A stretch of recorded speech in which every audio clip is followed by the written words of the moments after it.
Muchas gracias, Julio. Muchas gracias a todos y a todas por estar presentes. La verdad me emociona mucho este ciclo y pues bueno, quiero agradecer a todas las autoridades aquí presentes, empezando por el maestro Ernesto, que sin él no sería posible, ¿no? Esta idea del Caribe y que estemos hablando desde este lugar que pareciera que estamos hablando de otra cosa, pero que es muy natural en el día a día, ¿no? A todas las autoridades presentes de la UT, de la UCRO. En la UCRO se ha vuelto y ha sido durante los 30 años de la Asociación Mexicana del Caribe su casa. Una de las primeras publicaciones que hizo la MEC la hizo justamente con la UCRO, que fue la Revista Mexicana del Caribe, una publicación de muy largo aliento que bueno, ha tenido su casa en la UCRO por mucho tiempo, ¿no? Entonces, hoy les traigo una provocación. Espero que las cachemos en el vuelo en esta provocación. Estoy y voy a tratar de ser breve, pero la brevedad no se me da. Entonces, si en algún momento ya me paso del tiempo, por favor, les pido que me recuerden que ya me pasé. Entonces, vamos a trabajar con esta y a presentar este taller que aspiro que sea interesante para todos ustedes. Y para ello les pido, por favor, que tengan a la mano su teléfono, se conecten a la red de la UCRO. Por favor, preparen ¿cómo se llama? Lector de QR, porque nos va a servir y vamos a estar interactuando justamente a lo largo de toda la presentación. Me voy a ir saliendo de la presentación, vamos a tener esta, luego me voy a ir saliendo y vamos a ir interactuando con una exposición en digital, así que por favor a la compañera que ya se durmió, denle un codecito para que se despierte y vamos ahí poniéndonos pendientes porque vamos a estar registrando nuestras participaciones. Nuestra conferencia, o mejor dicho, nuestro taller se llama Territorio, Identidad y Tradición. Diálogos desde el Caribe continental mexicano. Y va a ser justamente esta provocación que vamos a estar trabajando a lo largo de este espacio. Y voy a empezar justamente con esta idea del Caribe mexicano y su problematización desde los estudios regionales.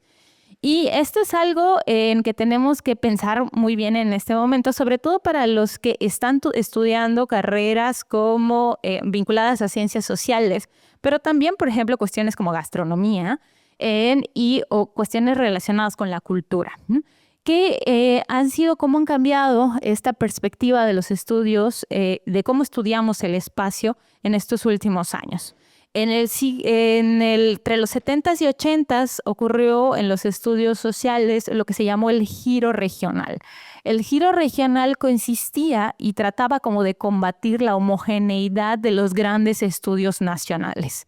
En esos grandes estudios nacionales, donde se contaba la historia de los países, pues las regiones no tenían mucha cabida. Entonces, bueno, los investigadores se dieron a la tarea de afinar el ojo y empezar a ver las regiones con todos sus elementos, ¿no?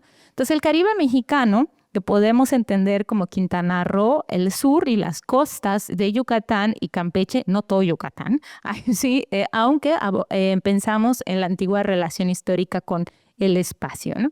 Representa un espacio de múltiples confluencias culturales, tensiones identitarias y transformaciones territoriales que requieren un análisis de las perspectivas contemporáneas que sugiere el patrimonio cultural. De ahí que celebre todavía mucho más este ciclo de actividades que están teniendo bajo memoria e identidad, porque definitivamente es algo que nos lleva a pensar de una manera mucho más compleja esta región. Desde la fragmentación moderna de la península de Yucatán en estados federales, particularmente en el siglo XX, desde que nacieron los estados federales, que entendemos propiamente Yucatán, Campeche y Quintana Roo, dentro de ellos Quintana Roo es el más joven de esos tres estados. La pertenencia de este territorio a la región Caribe ha sido muy cuestionado, sobre todo desde el centro del país, en donde las dinámicas que vivimos todos los días nosotros son muy extrañas y muy ajenas. Ahí siempre nos toca levantar la mano y decir, en Yucatán no pasó así, o en mi pueblo no pasó así, ¿no? O sea, ¿cómo sabes que hay Alguien de la península de Yucatán en la Ciudad de México, cuando alza su mano y dice, en mi tierra no es así, así no pasa igual, ¿no? Entonces, esta constante dimensión de que somos distintos al resto de los mexicanos, pero esta excepcionalidad tiene una lógica de por medio.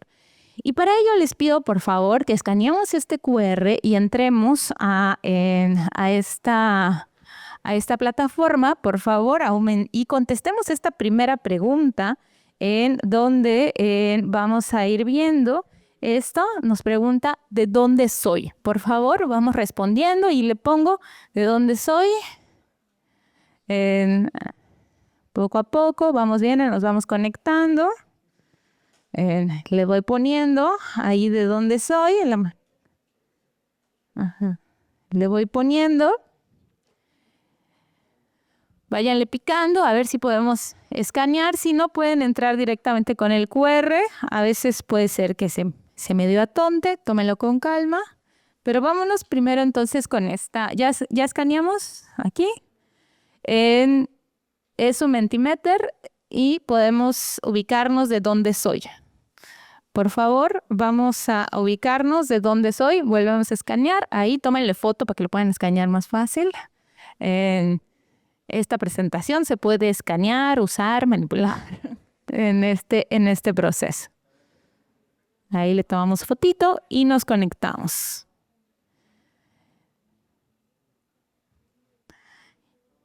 ¿Ya?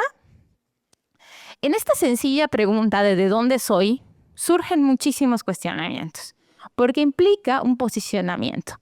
Y este posicionamiento es literal desde dónde estamos parados y desde dónde estamos hablando en relación a esto, ¿no?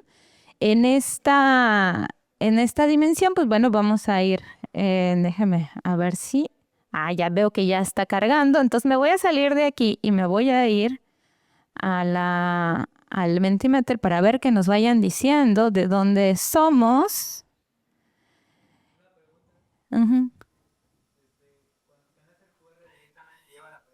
Sí, va a entrar directo a la pregunta.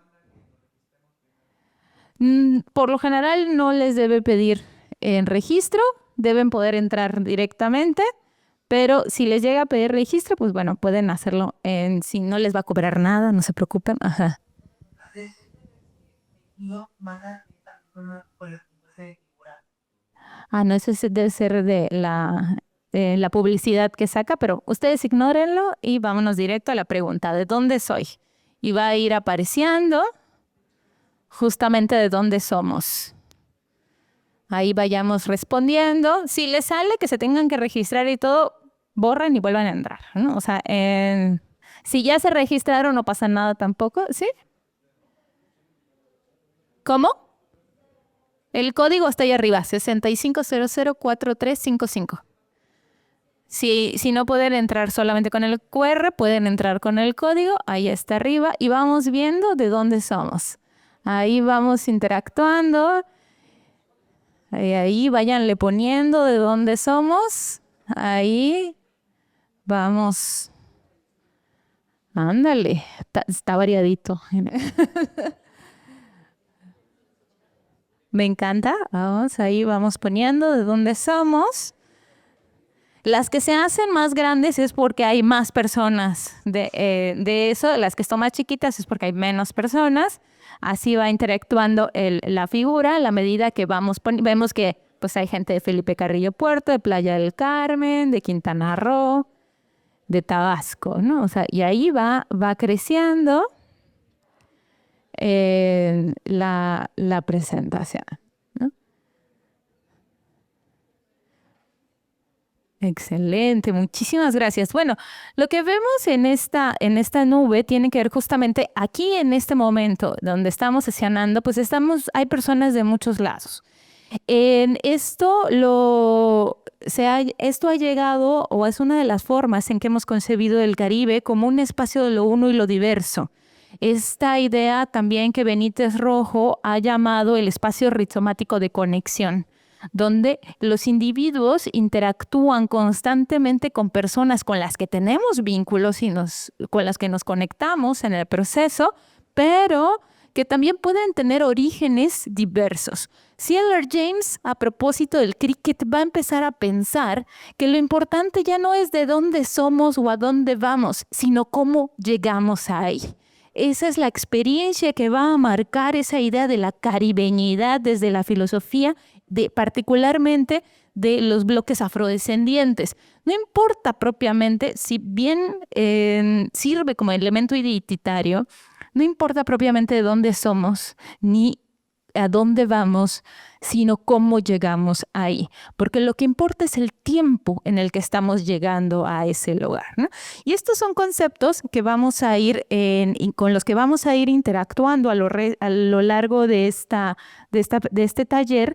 Y les pido por favor que mantengamos esta idea de cómo va interactuando, porque en esto vemos que, bueno, pareciera ser que todos somos de Quintana Roo, pero no. Hay quienes dicen que son de Playa del Carmen, que esa es toda una experiencia identitaria mucho más específica, o de Felipe Carrillo Puerto, por ejemplo, que es una experiencia identitaria mucho más específica de lo que puede ser la idea de Quintana Roo. Considerando que Quintana Roo es un estado que nació hace 15 minutos en términos de historia de la nación, o sea, es un estado que ha nacido hasta que hace muy poco tiempo, es muy joven en términos de estructura y administración, pues es obvio que nos pensemos dentro de nuestro territorio, que esta es Playa, Chetumal, Carrillo Puerto, Cancún, en todos estos espacios, ¿no? Pues bueno, esto se va a seguir alimentando, vamos a regresar en un ratito a esa presentación. No se salgan porque más adelante vamos a seguir interactuando, entonces déjenlo ahí, solo les va a decir que no pueden pasar a la siguiente pregunta, ¿no? Pero nosotros sí vamos a pasar a lo que sigue, ¿no? Vamos a ubicarnos en el territorio, entonces. Este concepto en donde la escala dentro de la geografía, cuando uno dibuja un mapa es una representación gráfica de un territorio. Cuando uno dibuja un mapa, o lee un mapa, si ustedes entran al Google Maps o algo así, pues están viendo mapas que son escalas. Estas escalas significa que representan el espacio, son una metáfora matemática del espacio, pero no son el espacio en sí mismo, nos ayuda a entender el espacio. La escala, según los geógrafos, y para ponerlo fácil, son lentes para ver. Cuando nos ponemos los lentes, los que estamos medio ciegos, cuando nos ponemos los lentes, vemos más a detalle. Cuando nos lo quitamos, dejamos de ver el detalle, pero vemos más global la experiencia. Y eso pasa con la escala. Si uno aleja el lente, ve todo el conjunto de la experiencia, y si uno acerca el lente o disminuye la escala, ve el detalle de la experiencia sobre el territorio. Mientras más chiquita haga la escala, más detalle voy a ver en el espacio o en el territorio. Ahorita vamos a ver la diferencia entre un concepto y otro. Y mientras más grande lo haga, menos detalle voy a ver, pero voy a poder representar el conjunto completo, ¿no? Cómo interactúa este elemento cómo interactúa con otros espacios, ¿no? Espacio y territorio no es lo mismo. El espacio es el lugar donde ocurren las cosas. Es el escenario donde todos los días estamos existiendo, por así decirlo. Pero el territorio ya es una experiencia cultural. El territorio es el espacio apropiado y valorizado.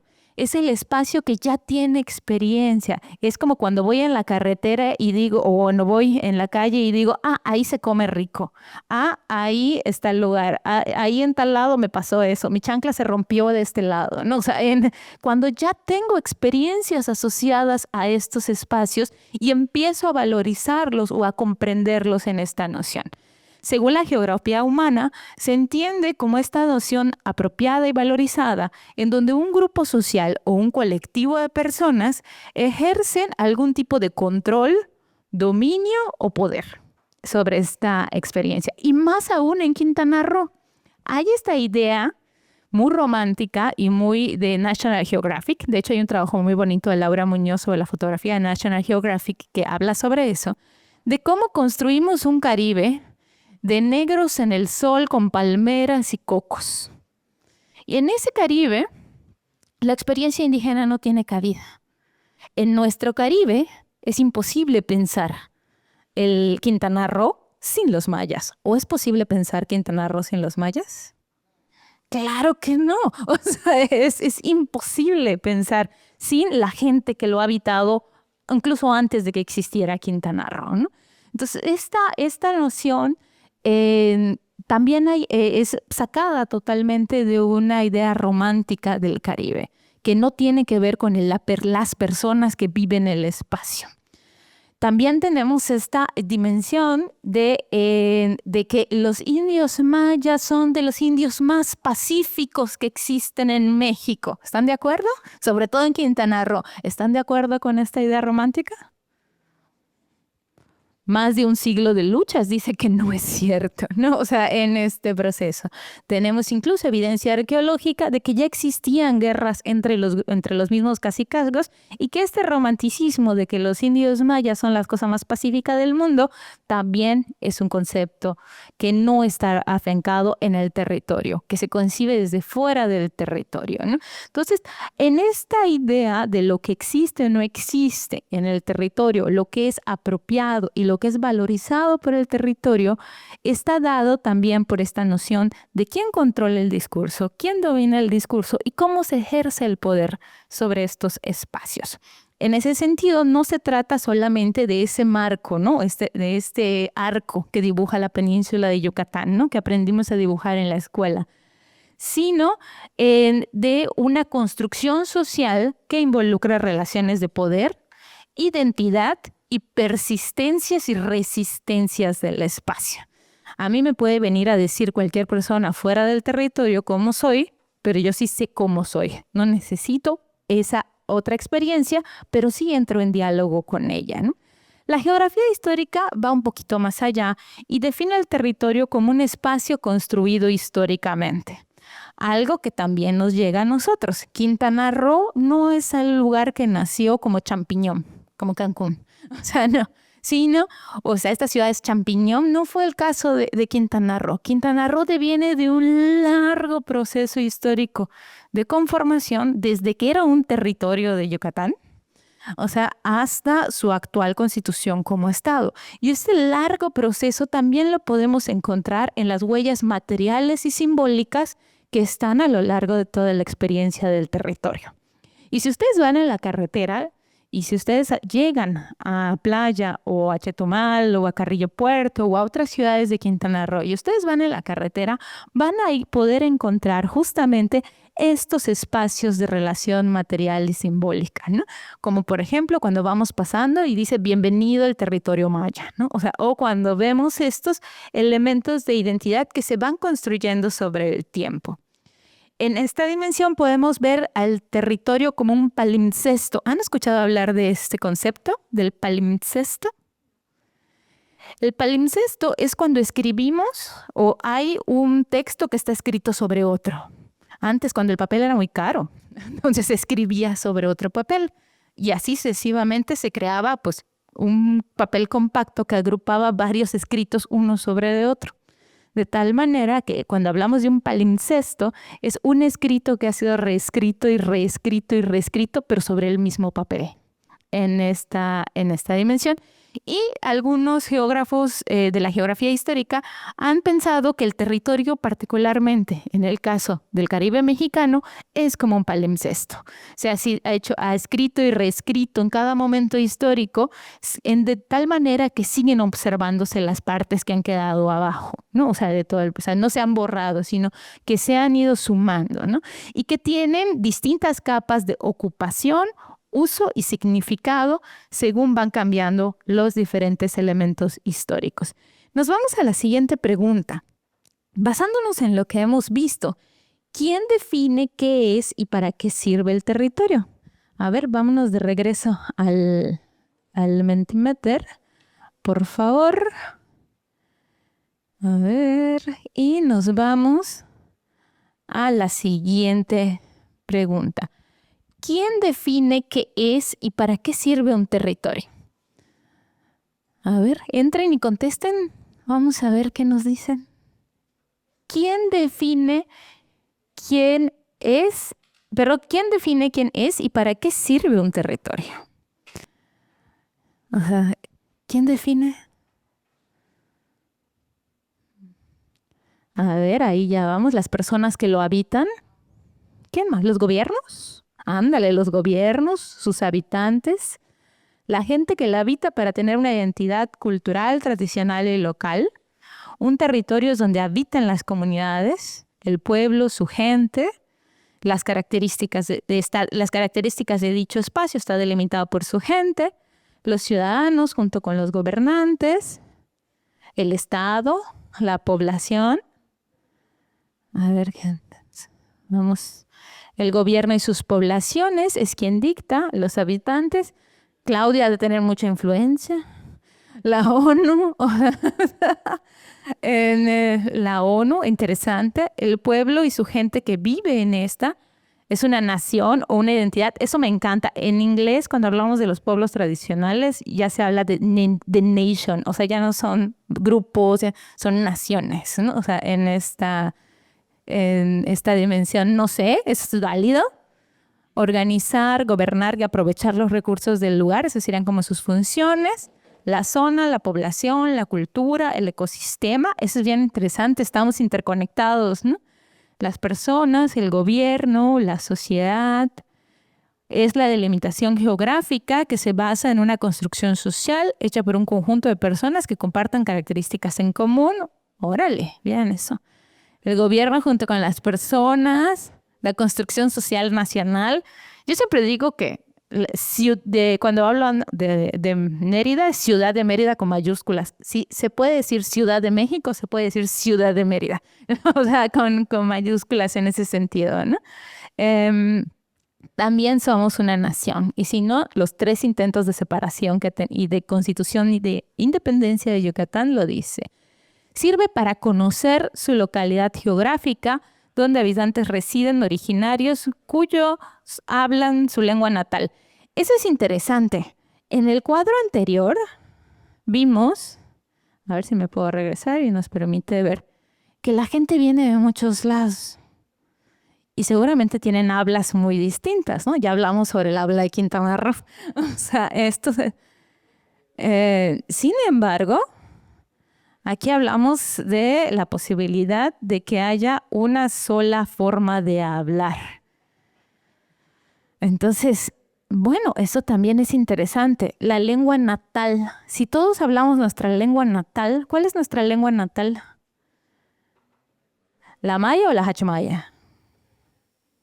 Porque hay hachmaya y maya. La maya de Quintana Roo o la maya de Yucatán. ¿La peninsular o la quiché? O sea, ¿cuál? Tratemos de pensar en así como el territorio es algo que estamos construyendo, la lengua también es un elemento vivo, ¿no? O sea, o la de Belice, por ejemplo, efectivamente, que tiene mezclas de inglés, o el creol, por ejemplo, beliceño, que le mezcla de todos los elementos, que es toda una experiencia lingüística, estos elementos, ¿no? Entonces vemos que hay toda una experiencia geográfica asociada al territorio que combina todos estos elementos, pero también el territorio es el espacio de la memoria. Es el espacio donde los sujetos que habitamos hacemos territorio. Esta idea, acuérdense lo que dice C.L.R. James, no importa de dónde eres ni a dónde vas, sino cómo llegaste ahí. O sea, esta dimensión. El territorio tiene que ver con eso, con qué hago con lo que llegué, a dónde llegué.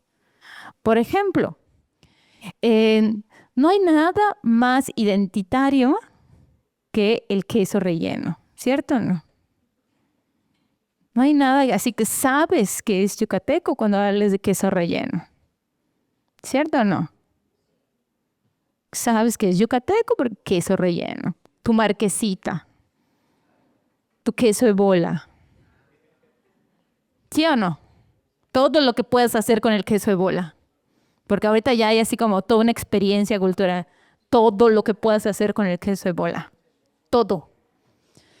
Pero curiosamente que nuestra identidad se base en un queso que viene de Holanda y que llegó por el contrabando vía Belice y que se lo debemos a contrabandistas. Entonces, en nuestra experiencia culinaria detona nuestro pasado ilícito. O sea, porque esta era zona de contrabando y no es la única experiencia asociada a eso. El ron que llega por Jamaica, el famosísimo ron caribeño, realmente es un ron que viene de las Antillas, que de nuevo llega por los piratas, que intercambiaban ron por comida. Traían ron, traían queso, traían todo, venían y cambiaban por comida, por objetos más frescos, etc. Entonces, pues estaba parte de que la guerra de caste se haya podido mantener por casi 100 años, tiene que ver con el intenso comercio que tenían los macehuales con los ingleses contrabandistas. Y hay evidencia material de todo eso. O sea, en donde todos estos productos circulaban de manera constante en los espacios, ¿eh? Entonces, este territorio realmente es un territorio de muchísima influencia de diferentes espacios. Entonces, me llama mucho la atención, bueno, que nadie dijo que, por ejemplo, que tenía familia o pasado o que se sentía identificado con Inglaterra, con España, con Francia. Digo, por ahí debe haber algún pasado, ¿no? O sea, pero lo cierto es que nuestra identidad en territorio tiene que ver con el espacio donde estamos viviendo todos los días y donde está nuestra memoria, que se expresa en la comida, en la música, en las relaciones, en cómo nombramos las calles, en qué celebramos y qué no celebramos en términos de nuestras fiestas, ¿no? En esta dimensión. Eso nos lleva a otro concepto, que es el de identidad. La identidad no es un elemento fijo, como tampoco el territorio. Es un proceso que siempre es dinámico y está en constante construcción social. Para los antropólogos es una relación entre el individuo y el grupo en donde vive ese individuo. De tal manera que no tenemos identidad si no estamos en un grupo o participamos de un grupo. Sí conocen la idea del libro de la selva, ¿no? Y niño feral al estilo Mowgli. O sea, niño que crece sin ningún tipo de vínculos más que con los monos. Bueno, si no hay un vínculo social, no tenemos un grupo que nos dé identidad. Por tanto, no tenemos identidad. Esa es la única manera en que no tendríamos identidad, ¿ok? O sea, que hayamos crecido con los monos o con los lobos, o sea, y que no hayamos socializado con nadie. O sea, en el momento en que formamos parte de un grupo, tenemos una identidad. Y esa identidad está dada por nuestra familia, por nuestros vecinos, por las personas con las que trabajamos, a la escuela a la que fuimos, a todos los procesos que están dando justamente en esta relación. Y Clifford Geertz va a decir algo muy claro. Los productos puros enloquecen. Entonces, ojo con esta idea de las purezas. No somos puros de ninguna manera. Como diría Marta Rojas, somos la mezcla de muchas calenturas acumuladas en el tiempo. O sea, la idea de la pureza es muy complicada. En tanto que somos individuos sociales que interactuamos con otros grupos constantemente. Entonces, esta idea de la pureza y la blanquitud y todo, vamos dejándola un poquito de lado. Clifford Geertz, uno de los antropólogos fundadores, va a decir claramente eso. Los productos puros enloquecen. Así que hay que tener cuidado con eso, ¿no? No es una esencia fija, sino un conjunto de atributos, creencias y prácticas que se negocian constantemente. O sea, y en ese negociar constantemente hace que haya nociones fragmentadas, múltiples y a veces contradictorias de los sujetos. ¿No? O sea, tú dices, es que eso no es posible. ¿Cómo de que no? En mi casa o en mi pueblo eso sí pasa, ¿no? En esta dimensión. Y Hall va a hablar justamente de esta idea de devenir, que es realmente un anglicismo, o sea, de la idea de become, esta idea de un devenir, o sea, cómo llego a ser, porque da cuenta de toda esa experiencia en la que hemos dado y que hemos participado, ¿no? Y vamos a prestarle atención a esta cancioncita. A lo mejor algunos de ustedes la conocen, si no, se las voy a presentar. Presten atención. Bueno, mira, tú sabes que somos lo que hay, lo que se vende como pan caliente, lo que prefiere y pide la gente, lo máximo. Somos lo que hay, lo que se vende como pan caliente, lo que prefiere y pide la gente, lo que se agota en el mercado, lo que se escucha en todos lados. ¿Qué cosa? Somos lo máximo, lo más grande. Somos lo que hay, lo que se vende como pan caliente, lo que prefiere y pide la gente, lo que se agota en el mercado, lo que se escucha en todos lados. ¿Qué cosa? Somos lo máximo. Bueno, ya sabemos porque que todos los peninsulares somos lo máximo y eso nos queda claro, ¿no? O sea, en este sentido, ¿no? O sea, nuestra identidad está bien clara en el sentido, sobre todo cuando llega alguien de fuera. Podemos tener nuestros conflictos aquí adentro, pero llega alguien de fuera y nos queda bien clara dónde está nuestra identidad, o sea, en este proceso, y empiezan estas alianzas entre nosotros mismos. O sea, y estas alianzas nos hace preguntarnos ya no quién soy, sino para quién soy en esta dimensión. Si ustedes salen de Yucatán, tal vez esta experiencia de decir soy de Quintana Roo, digo soy de playa o soy de Carrillo Puerto, o sea, ya no tiene ese significado a diferencia de, pues soy de Quintana Roo. Y si nos vamos a un país fuera, pues soy de México. Pero no de cualquier lado de México, ahí cerca del Caribe, ¿no? O sea, por no decir en el Caribe, ¿no? O sea, en esa dimensión y aquí hay que pensar, si realmente es cierto lo que dicen los chilangos, que Yucatán y la península de Yucatán no es parte del Caribe, porque nos creímos el discurso nacional, en donde la frontera sur, esta que atraviesa Guatemala y Belice, realmente divide estos territorios y que realmente la identidad mexicana empieza ahí, se rompe, la frontera política rompe eso. Si nos creemos esa dimensión, entonces dice que este mapa miente. ¿Ustedes creen que este mapa miente? ¿Por qué no? ¿Por qué no creen que este mapa miente?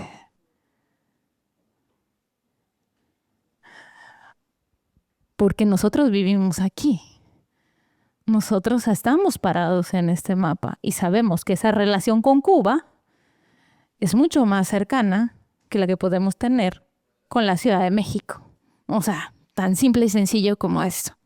Y que esta canción de Somos lo que hay es algo que seguramente, bueno, para los que iban a bailar, en ese entonces salían a bailar hace como unos 20 años, era algo que escuchabas muchísimo en los centros nocturnos y en los lugares para bailar, porque venía una gran migración de grupos cubanos.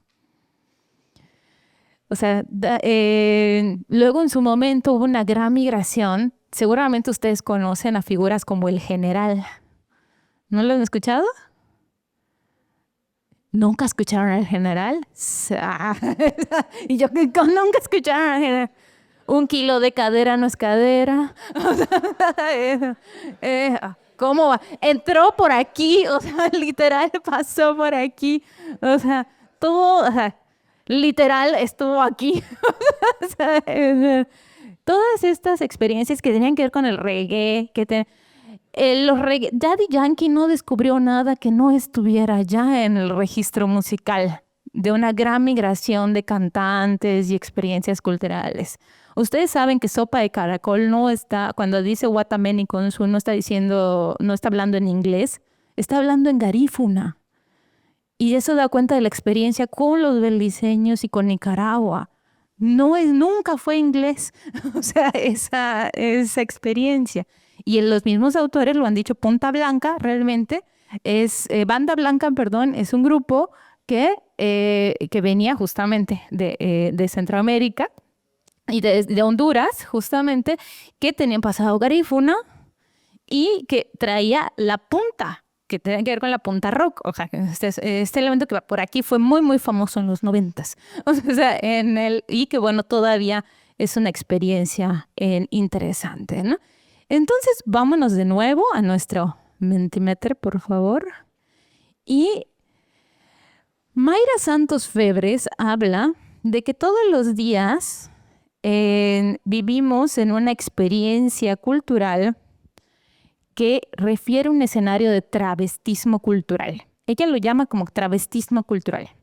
Es decir, todos los días nos vestimos y nos producimos para hacer cosas específicas y existir en lugares específicos. Hoy se travistieron para venir a la universidad. O sea, no dejaron de ser quienes son. Se vistieron de algo distinto para ir a un lugar que requiere códigos distintos. O sea, y elementos expertos. Entonces, somos muchas cosas al mismo tiempo. Acuérdense lo que dice Clifford Geertz, los productos puros enloquecen. Entonces, somos muchas cosas. Chilanga, bueno, ella es chilanga. Queda claro. Somos muchas cosas al mismo tiempo. Acuérdense lo que va a decir también Benítez Rojo. Somos el espacio de lo uno y lo diverso, que no aspiramos a una identidad, sino a una experiencia identitaria, que no es lo mismo. Si pensamos en una identidad, nos vamos a volver locos. Si pensamos en muchas cosas travestiéndose todos los días, entonces tiene sentido. Porque no dejamos de ser nada de lo que dice ahí, pero a la vez formamos parte de Quintana Roo. La migración también es una experiencia, ¿no? Chavita bien, ándale, esa. Yuca fresa, ¿verdad?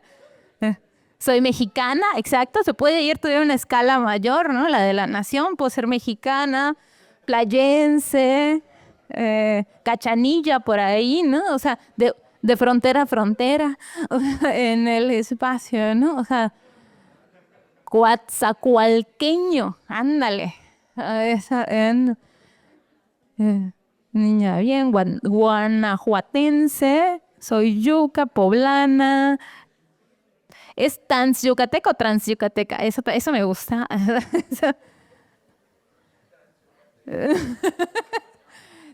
Es interesante. Aquí hay conceptos de identidad bien, bien interesantes. Bien, tucán, ándale.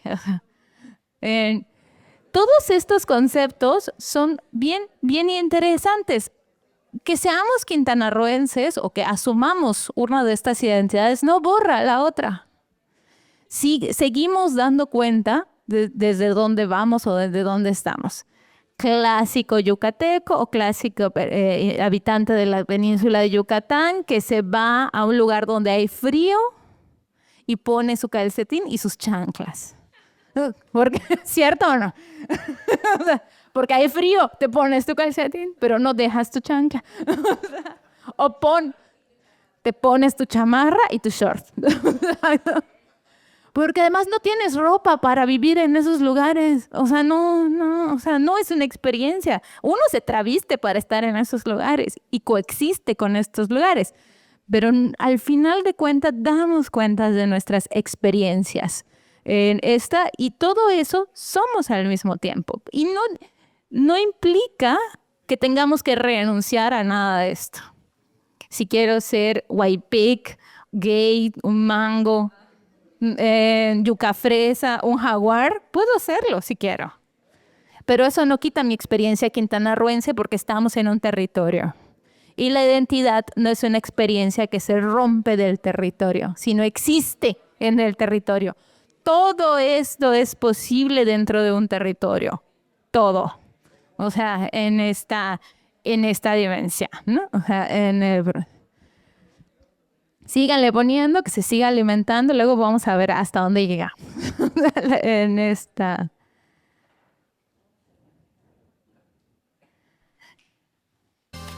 Ay. Ok, eso nos lleva a un elemento cohesionador entre ese elemento del territorio, que sabemos que es este espacio, este escenario donde tiene la impronta el individuo, Este individuo que crea una identidad a partir de cómo llega ahí, cuál es su historia colectiva e individual dentro de esa dimensión, y llegamos a otro concepto. Este concepto es muy, muy importante y seguramente ustedes se preguntarán o pensarán también dentro de estas concepciones cerradas que tenemos, que la idea de la tradición lo confundimos con el tradicionalismo, que no es lo mismo. El tradicionalismo aspira a algo estático, algo que no tiene vida, no crece con el individuo, mientras que la tradición necesariamente se rehace todo el tiempo con los individuos que la mantienen viva en esta dimensión. Es decir, la tradición viene del concepto traditio. La traditio es todo aquello que una generación le hereda a la siguiente como parte de lo indispensable, de su equipo indispensable para sobrevivir culturalmente. Ahí aprendemos la lengua, ahí el tipo de maya o el tipo de español o el tipo de forma de hablar o el bilingüismo o trilingüismo o multilingüismo, lo vamos a aprender dentro de la tradición. Es más, muchos de ustedes aprendieron a caminar en una tradición. Es decir, caminan como sus papás, comen como su abuela, es decir, como la persona que les enseñó a ser y a estar en el mundo. Eso viene de la tradición, eso que nos enseñaron, que interiorizamos como nuestra caja de herramientas y bajo la cual explicamos la vida en la que estamos, ¿no? Entonces, hay toda una teoría de la tradición, ¿eh? No crean que es un concepto tampoco vacío. Hay toda una teoría de la tradición asociada a esto. Es todo ese proceso activo de transmisión y reinterpretación cultural. Que no es un legado estático basado en el pasado. No se trata de pensar en la tradición como lo que hacían los antiguos mayas. Esos antiguos mayas que produjeron el colapso ecológico ya no están. Eso no quiere decir que los mayas hayan desaparecido. Claro que no. Seguimos existiendo. Y seguimos existiendo en la medida en que nos seguimos actualizando todos los días. Entonces, porque soy maya y practico mi tradición, ¿quiere decir que no puedo agarrar un teléfono celular? Claro que no. O sea, si hablo maya, ¿quiere decir que ya no puedo aprender inglés? Claro que no. No son excluyentes una experiencia del otro. Pensar de la otra manera implica pensar de una noción tradicionalista que eventualmente va a crear la anulación de la tradición, ¿no? Constantemente nos estamos reinterpretando. Es decir, la tradición es el mecanismo mediante el cual las culturas se actualizan, seleccionan y conservan elementos que les parecen importantes. Y que esto les va a dar un universo de comprensión. Es decir, la tradición es nuestro catálogo con el cual respondemos a la vida. No existimos fuera de la tradición. Intenten pensar que hagan algo que no esté dentro de su marco cultural. Intenten pensar en una acción que hagan todos los días que no esté dentro de su marco cultural de la tradición. Es prácticamente imposible porque no está en su catálogo de experiencias. Lo aprendimos en la tradición. O sea, esa tradición nos marcó desde que estábamos chiquititos. Y nos dijo cómo hacerlo. La clásica también de la experiencia de que me salgo y no sé cómo no sé cómo se agarra, aprendimos a agarrar a la diferencia entre puch y yach, lo aprendimos, o sea, no es lo mismo hacer puch que hacer yach, o sea, todas estas experiencias las aprendimos dentro del escenario de la tradición. O sea, y es justamente este horizonte con el que comprendemos el mundo. Pero Eric Hobsbawm y Ranger también van a ir más allá y van a hablar de que también nos inventamos tradiciones. Y ahorita que viene Día de Muertos, seguramente, ya se han escuchado del muy tradicional y Paseo de las Ánimas de Mérida. ¿Sí lo han escuchado? Así que van, así que se disfrazan de panda, ¿no es cierto? Que se pintan la cara de muerto del más puro estilo de la Catrina de Posadas y salen y van del Panteón Florido hasta el centro, las ánimas en un paseo. ¿Sí han escuchado eso? Bueno, qué bueno, porque no es una tradición realmente, o al menos no una tradición que se haya generado desde el pueblo, sino una tradición inventada. Y lo sé porque, y les hablo específicamente de esta tradición, porque allá en los lejanos 80s, no mentiras, 90s, allá en los lejanos 90s, cuando yo estaba estudiando, nos sacaron y nos llevaron y el maestro Cesario Chan hizo el primer Paseo de las Ánimas, que era una producción del CEDART, era una obra de teatro del CEDART. Yo estudiaba un bachillerato en artes en ese momento y nos llevaron por todo Paseo en Montejo y nos regresaron a la expenitenciaria Juárez. Ahí fue la primera experiencia que hubo del Paseo de las Ánimas. Y eso se hizo hasta que el maestro Cesario Chan murió y dejó de hacer este performance. Hace algunos años el ayuntamiento de la ciudad decidió que estaba curioso y lo empezó a implementar. Y entonces se volvió una tradición, que realmente es una experiencia inventada desde este elemento.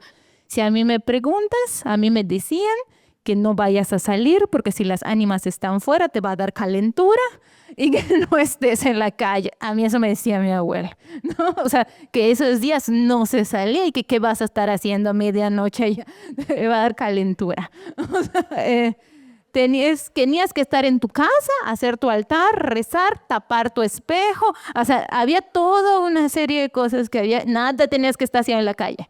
O sea, pero bueno, había que activar la cultura y al activar la cultura hubo que inventar tradiciones. Esa también es una forma donde surgen y desaparecen cosas, ¿no? Y ese es uno de los ejemplos que vemos constantemente. Y seguramente conocen estos trajes, ¿no? ¿De dónde son? Chiapas. Yucatán, Campeche, Quintana Roo y el de ladito. El de la chica con el penacho de flores. ¿Quién es? De este lado. ¿De dónde viene ese? ¿Ah? Tú sí sabes. Diles, cuéntanos, ¿tú sabes de dónde es? Fue creado para una señorita que puso Ajá. intención de un diseñador que decía, Exactamente. Y se volvió el traje oficial de Chetumal, denominado la chetumaleña. Tiene su monumento, ¿eh? O sea,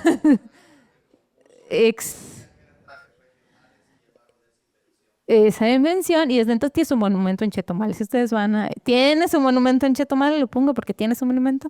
O sea, que es interesante porque efectivamente el negro hizo un trabajo una investigación muy bien documentada y ese traje tampoco es que se lo haya inventado y que sí está basado en la tradición.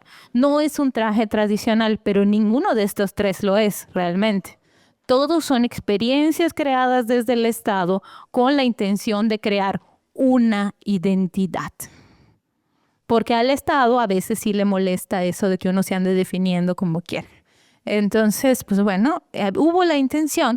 Sin embargo, aunque este traje es una experiencia estética propuesta por un individuo, este individuo lo que hace es que se basa en los códices y retoma toda una serie de escrituras mayas devenidas en los códices y crea esta experiencia de este vestuario que efectivamente es para una Miss Universo, o sea, que luego lo va a usar creo que la esposa del gobernador, o el presidente municipal, perdón, de Chetumal, y luego lo ascienden a traje local, ¿no? O sea, de la chetumaleña, este espacio. Y si bien los cuatro son experiencias inventadas, cada uno de ellos refiere en formas de creación de identidad. unas impulsadas por el Estado, otras basadas en elementos, otras dadas por individuos, y nos da cuenta que la tradición es dinámica y se está constantemente actualizando. Y aun cuando pareciera ser que se estabilizó el signo, es decir, que todas las yucatecas se ven igual y visten terno, que todas las campechanas son iguales y ponen su ropa, están amuralladas en su blusa, o sea, que todas las, ¿cómo se llama? Un ejemplo preciosa, por cierto. Que todas las quintanarroenses tienen ahí bordada su falda y está preciosa, que parece más como tabasqueña.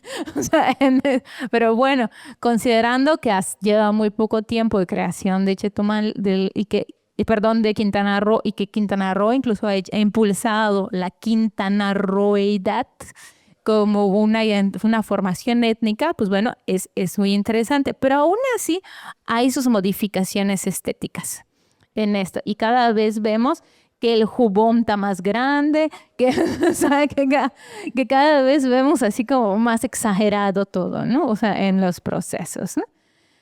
Ay. Ahora todos. Seguramente conocen esta canción.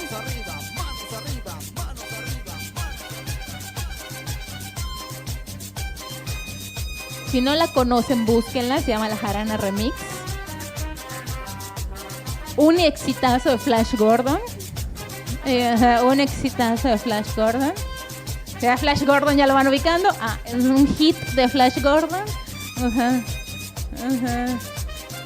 Allá por los 2000 más o menos. Que vean que las mujeres sí saben bailar jarana esta noche, aquí están. Pero si nos vamos más allá en el tiempo,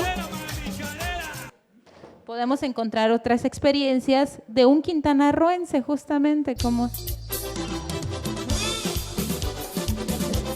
¿La ubican?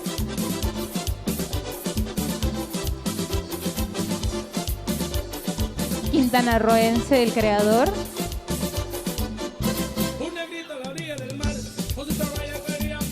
¿No? Hitazo de la época. Lo cantaba en las cantinas, ya luego ascendió y se volvió un hit.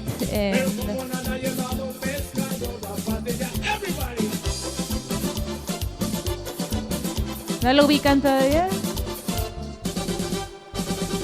A lo mejor el coro. Préstame tu Torayama, préstame tu Torayama, préstame tu Torayama, cuando vayas a la playa.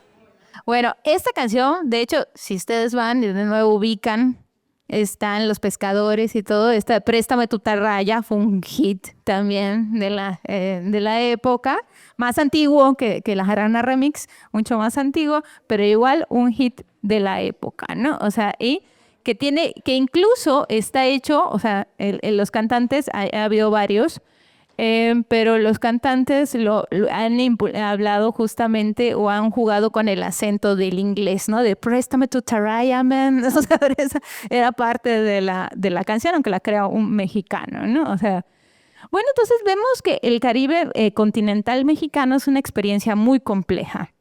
Porque a diferencia de otros espacios, hay toda una experiencia de interacción con zonas de contacto, hibridación constante, migraciones y transformaciones aceleradas en el tiempo. Por eso algunos han llamado el Caribe mexicano como el gran laboratorio de las experiencias caribeñas, porque en lo que en otros lugares ocurre con una relativa estabilidad en el tiempo, aquí es muy acelerado. O sea, debido justamente a los grandes movimientos migratorios, ¿no? Y existen subregiones de ese Caribe, ¿no? El Caribe continental tiene a su vez subregiones como el Caribe insular, las islas o las Antillas mayores y menores, el Caribe en sus zonas de contacto, justamente en la parte de Centroamérica, sobre todo el bloque que gira hacia el mar, ¿no? En esta experiencia. Entonces, si pensamos a Yucatán dentro de este arco que une y conecta esta experiencia, entonces ya no somos tan únicos como pareciera desde la Ciudad de México, sino pertenecemos a una región cultural mucho más cohesionada de lo que aparece, ¿no? O sea, en esta dimensión. Entonces, vámonos a una pequeña actividad. Bueno, vamos a saltar esta y nos vamos a ir al último, que es un análisis de caso. Y yo les propongo 3, pero solo vamos a quedarnos con uno. ¿Cuál les gustaría que discutiéramos? ¿El caso Bacalar, el caso del Tren Maya o el caso Xcaret? Y para eso les pido, por favor, que regresemos al Mentimeter y que, a ver, me voy a salir aquí, pásenle a la siguiente, y aquí, elijan su caso, voten por el que más les guste, como la casa de los famosos, voten por el que más les guste. ¿Cuál les gusta? ¿Caso Xcaret, caso Tren Maya, caso Bacalar? Entre muchos otros, estos son 3 que podemos discutir, pero realmente de estos casos el Caribe abunda, o sea, en esta dimensión. Vamos ahí, vamos a ver. Ahí vamos.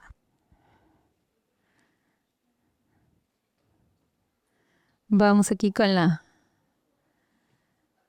xcaretización.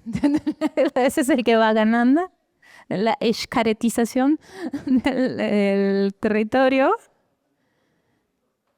Cada uno tiene sus pros y sus contras. Y son proyectos que tienen sus pros y sus contras. Incluso el controversial Tren Maya. En esta dimensión. Ok. Bueno, sí, vamos a detenernos tantito en el caso Xcaret. Y me voy a regresar. Pueden aquí seguir votando. Y bueno, en el caso Xcaret.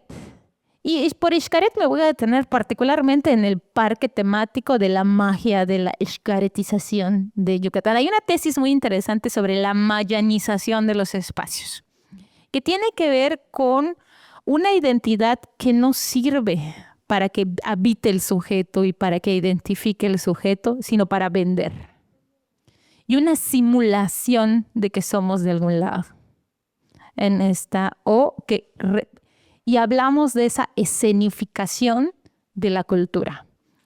El caso Xcaret es muy particular en este sentido, porque lo que ha hecho el parque de Xcaret es desvincular a la cultura maya del pueblo maya, pero vendiéndolo maya, o sea, como experiencia. Y aquí es una de las formas que algunos investigadores han llamado de apropiación cultural y de despojo cultural. ¿Es posible tener un territorio sin las personas que lo habitan? Yo creo que no, porque entonces estamos hablando de un espacio de escenificación o de un espacio donde ocurren cosas. Esas cosas no necesariamente tienen que ver con la cultura, ni tienen que ver con la identidad, ni nada de lo que hemos visto. En ese sentido, por ejemplo, los que juegan el juego de pelota pueden ser o no ser mayas. Ese no es el problema.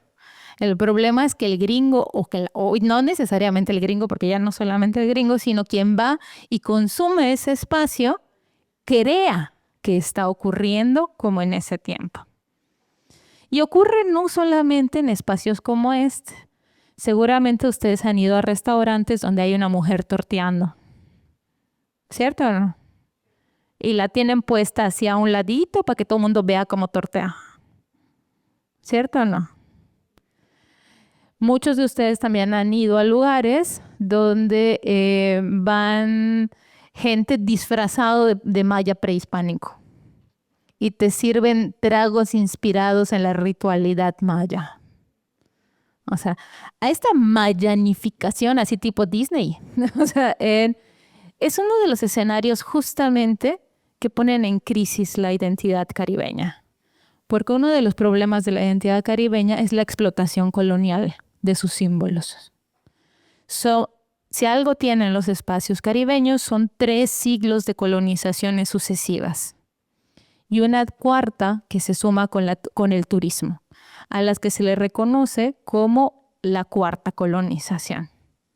Es decir, la llegada de un nuevo grupo que llega con toda una serie de intereses, que quiere habitar la cultura del espacio y el espacio, pero sin las personas que lo habitan todos los días.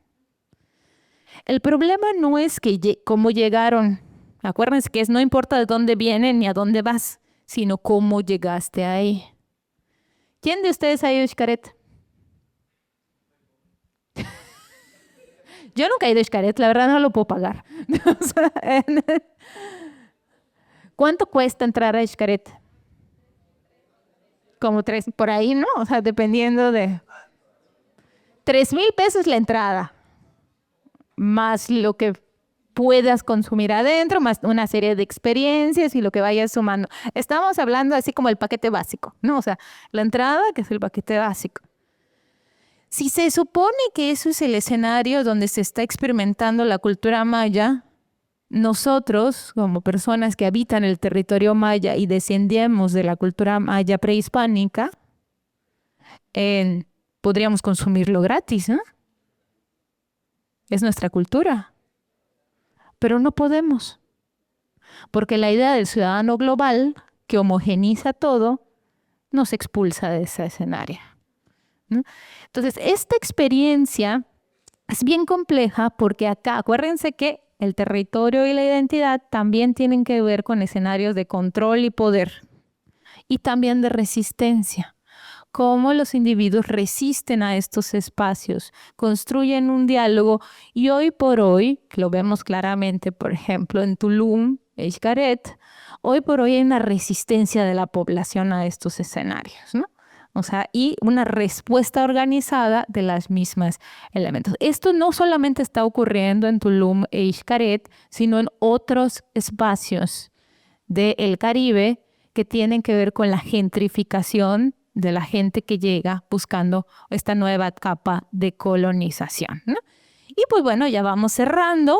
Les agradezco muchísimo su paciencia, su resistencia en este proceso. Y ya para cerrar, ahorita me voy a regresar aquí, pero ya para cerrar, sí me gustaría que regresáramos al Mentimeter.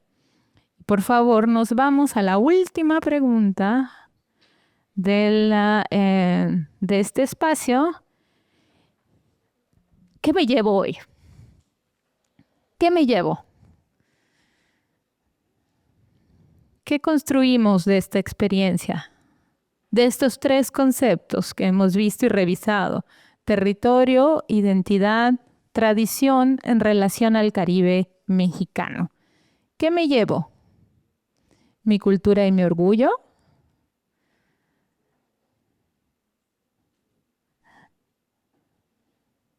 Ah, mira, no me había dado cuenta que se le puede poner me gusta. Ah, qué padre estás.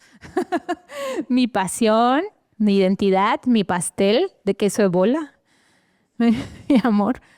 Mi amor por el Caribe, las tradiciones, el pastel de bodas. Que se me fue el camión, bueno, esperemos que haya otro. Mi identidad cultural, identidad, valor. Que no soy quintanarroense, pero me llevo una gran enseñanza sobre este lugar. Eso está padre. Música nueva. A mí me encanta la de Tarraya, men. Préstame tu Tarraya. Es una canción que me encanta. La escuché por primera vez en Chetumal. La correcta idea de qué es la tradición y el territorio. Nuevos saberes. Mi mochila también. Robarme el ganache de chocolate. Si le echas chile habanero a tu ganache es triunfador. Aprendizajes multiculturales, verticalismo. Ok, y del queso de bola. Quiero ganas de bailar, préstame tu tarraya. Ok, pues muchísimas gracias a todos y todas por su paciencia. Les agradezco mucho su participación en este taller y espero que haya sido de su agrado.